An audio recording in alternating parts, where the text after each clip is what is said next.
It may seem like a good thing to have a stable player count, and while it may have its upsides, there's still a couple of drawbacks like today's main topic, the deficiency of growth. The game has been averaging 500 players for 3 years now, and it doesn't seem like it's going to continue growing anytime soon. There's multiple reasons for this, starting with new players' first impressions. Roblox games have started to look so modern that players who join our funny tower game for the first time would assume it's as bad as a 2016 Brain IQ simulator. This results in newer players leaving the game in just a few minutes.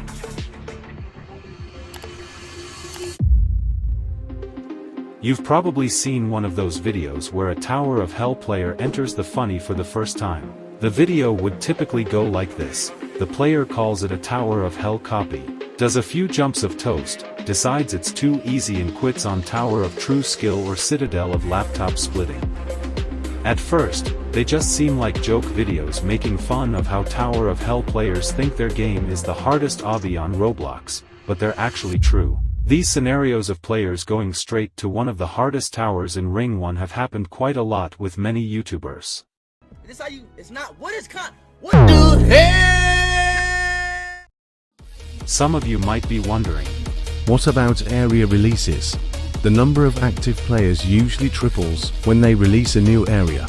Sure, that does mean the game isn't stuck at 500 players, but that still doesn't do anything about the hundreds of players who are leaving the game due to its bad graphics.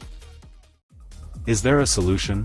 My first thought when trying to come up with a solution was to completely remake the game. If our funny game wasn't growing, then we might as well just modernize it.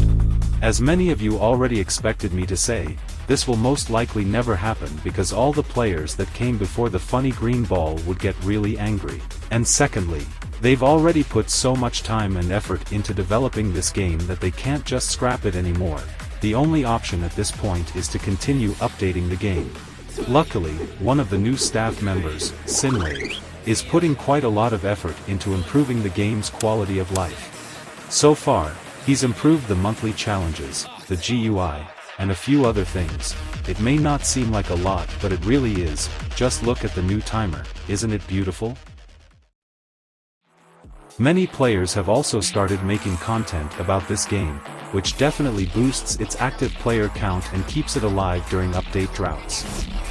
Without these content creators, the game could have been dead by now, which would have made this video's name a bit less confusing. Hopefully you've learned absolutely nothing, since the whole purpose of this video was to waste your time. If you want to waste even more time, check out this other funny